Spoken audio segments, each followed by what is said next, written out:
In its decision, the Honorable Supreme Court discussed preterition.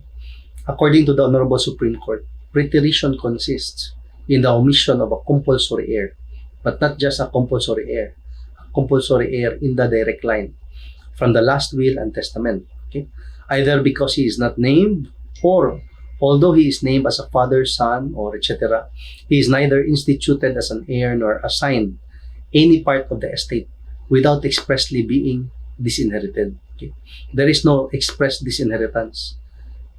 The omitted heir will not receive anything because of the last will and testament, because it will try to dispose all the estate, the entire estate, by way of last will and testament, but it will omit the heir. So that is preterition.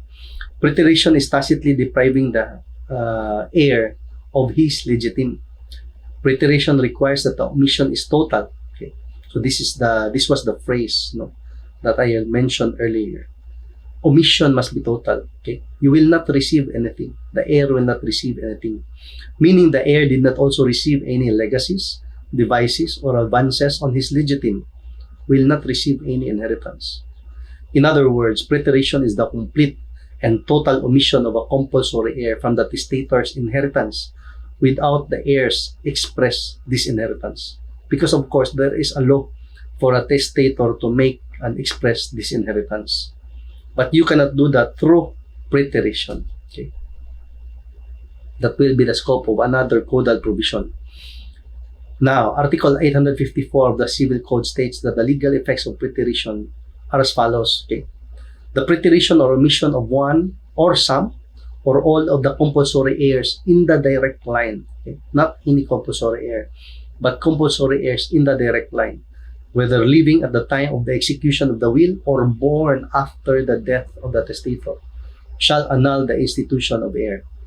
Crucial here, important is born after the death of the testator, because it might happen that the testator died, but his wife before he died was pregnant, and after his death, the wife gave birth to a child who is the son of the testator. So that child is someone born after the death of the testator. If that child is not part of will not receive any inheritance from his father through the last will and testament, and he will not receive any inheritance from any other modes, then there can be preterition. What is the effect? It shall annul the institution of heirs in the last will and testament, but the devices and legacies shall be valid insofar as they are not in officios. So this is, it will be valid to some extent for so long as the legitimate will not be affected.